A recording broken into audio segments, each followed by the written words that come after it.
So this is my trusty companion, Jaleesa. We were roommates. We are roommates. Oh my God, they were roommates. And we were roommates. So this is our high school. Jaleesa, want to do a little dance in front of our school? Yeah. Ooh, the robot.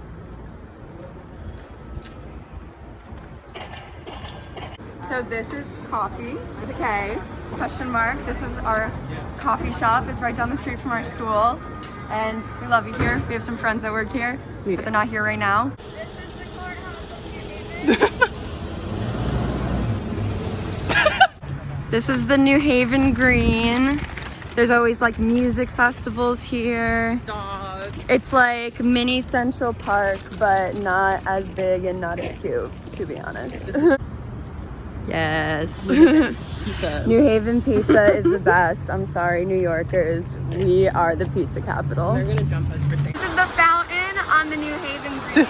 It was built in 1907.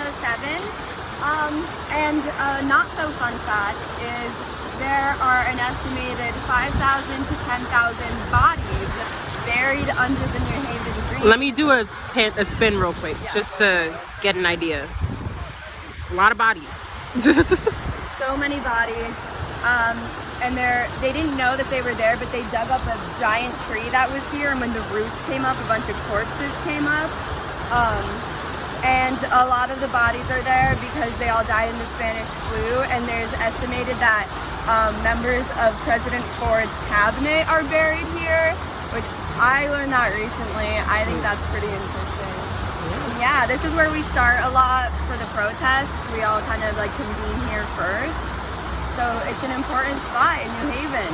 Okay, so this monument was built in 1992 to commemorate the Amistad Revolt. The Amistad was the name of a slave ship, which in 1892 was actually overthrown by the Africans they enslaved from Sierra Leone. So like, they took over the ship, and the plan was to try and get back to Sierra Leone. But unfortunately, they were caught by Americans. It was like the coast of Long Island. They were caught by the USS Washington ship, and then they were brought actually here, like to this site in New Haven. So like right here, it says that they were jailed and awaiting freedom, and they were actually trying to charge them with piracy and murder for being kidnapped. But anyways, they won their case.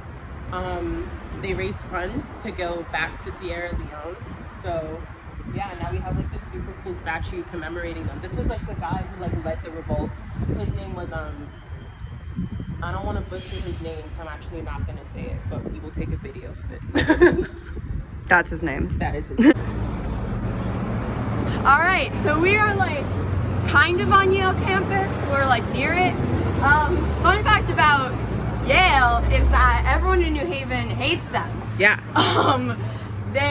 Them too, but the cops too, but extra hate Yale. No, it's like equal. But, but I've almost hit many Yaleys because they're entitled and they cross the street where there's no sidewalk or crosswalk. Yeah. The reason people don't just hate Yale for no reason, they're notorious for heavily gentrifying New Haven. Students come in, they don't tip their baristas, they don't tip their waiters. They make jokes about how ghetto New Haven is. Yeah. Meanwhile, it's like a poverty issue. It's a poverty issue. And Yale don't pay no taxes. That they literally perpetuate. They don't pay taxes. So, a lot of, if you go to like these neighborhoods that we've been to, a lot of them have signs in their front yard that's like, Yale, start respecting New Haven, because they don't. And it's terrible. But that's where we are now. Yeah.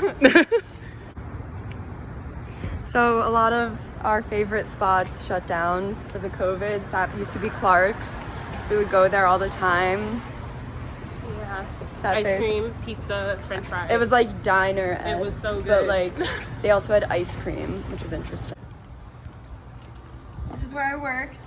We did, I was a student teaching about responsible sexuality. And then I was an intern last year. Didn't get paid much, but I love the work. And I love to brag about working here, so I definitely bring it up a lot. But okay.